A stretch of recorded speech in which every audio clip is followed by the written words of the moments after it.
नमस्कार। मैं मीरा श्रीवास्तव फिर उपस्थित हूँ आप सबके समक्ष अपनी बात को लेकर। हमने पिछले अपने वीडियो में धैर्य पर बात की थी। अधिकांश लोगों ने व्यक्तित्व का एक बहुत महत्वपूर्ण गुण धैर्य बताया था और मैंने उस पर कुछ गीता के श्लोक को लेकर, कुछ रामचरितमानस की चौपाई को लेकर, दोहे को लेकर और कबीरदास जी की बात को लेकर आप सबके समक्ष अपनी बात रखी थी।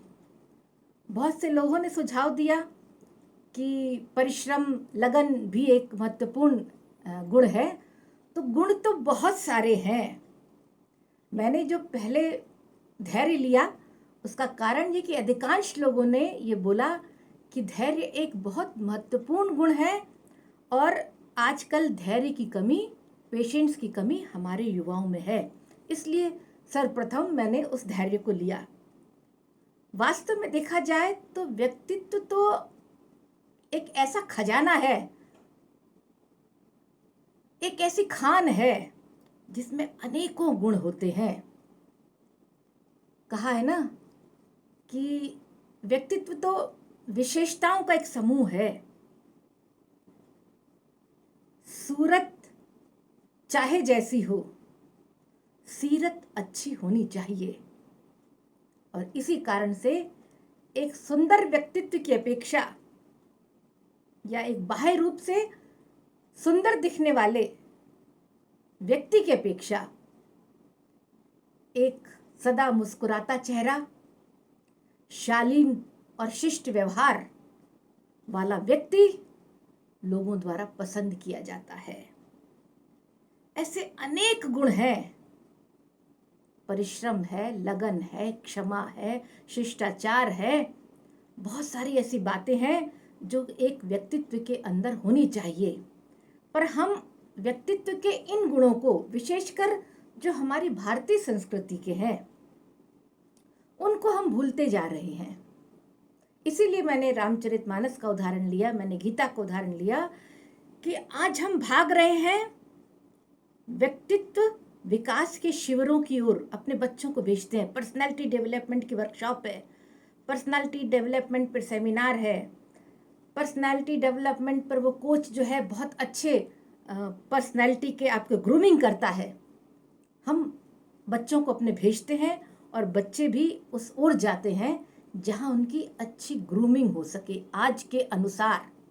अब आज क्या है? एटिकेट, मैनर्स, ठीक है ना? कैसे etiquettes? Meeting etiquettes, corporate etiquettes, business etiquettes, social etiquettes. हर जगह के अपने अपने एटिकेट्स हैं जो सब जगह आपको सीखने हैं। यहां तक कि टेबल मैनर भी आप सीखते हैं। बाथरूम एटिकेट्स क्या है ये भी सीखते हैं। मैरिज एटिकेट्स क्या है ये भी सीखते हैं। हर जगह एटिकेट और मैनर्स सीखे और सिखाए जाते हैं। हर वर्कशॉप में किस किस क्षेत्र के लिए किस प्रकार की पर्सनैलिटी आपकी होनी चाहिए ये सिखाया जाता है। मैं कोशिश करूंगी आज के समय के हिसाब से क्या क्या एटिकेट्स, मैनर्स और व्यक्ति में कौन कौन से और वो गुण होने चाहिए। पर मेरा आप सबसे ये कहना है कि चाहे कितने भी एटिकेट्स और गुण, जो एटिकेट्स आप देख लीजिए, एथिक्स देख लीजिए, मैनर्स देख लीजिए, जो भी कुछ आज के आधुनिक समय में सिखाए जा रहे हैं, यदि हम अपने भारतीय संस्कृति को अपनाएं, यदि हम भारतीयता को अपनाएं, यदि हम हिंदू सनातन धर्म को अपनाएं, अपने सनातन धर्म की आस्थाओं को, विचारों को, आचार व्यवहार के तरीकों को अपनाएं, उसका नैतिक पक्ष इतना मजबूत है कि ये जो छोटी छोटी चीजें हैं, एटिकेट्स और मैनर्स, ये स्वतः ही आपकी तरफ आ जाएंगी।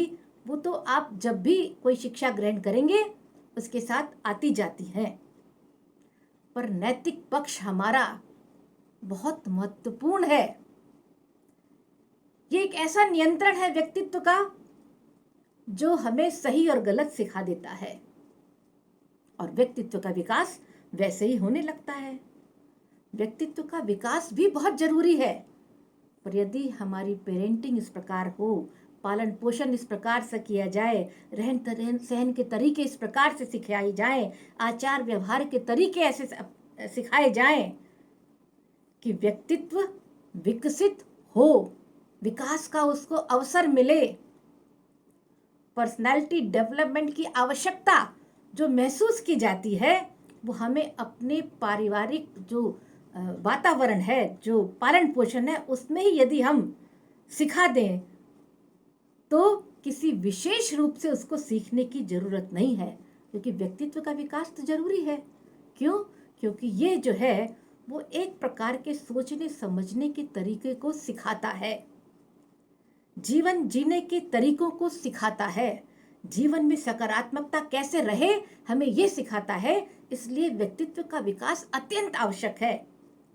तो हम एटिकेट और मैनर्स पाश्चात्य संस्कृति के सीखें, उस संस्कृति में भी मूल चीजें यही हैं, तो क्यों हम भारतीयता से दूर जा रहे हैं? आइए इसी भारतीयता पर, इसी संस्कृति पर, इसी आस्था पर, इसी आचरण की व्यवस्था पर हम अपने बच्चों का लालन पालन करें, आचार व्यवहार के तरीके सिखाएं, उनका आचरण सिखाएं उन्हें अपने संस्कृति के अनुसार। तो निश्चित ही मानिए आधुनिकता को साथ में लेकर, भारतीय संस्कृति के साथ रल मिलकर एक व्यक्तित्व जो बनेगा वो सही में एक फूल की तरह महकेगा। फिर मिलती हूँ। नमस्कार।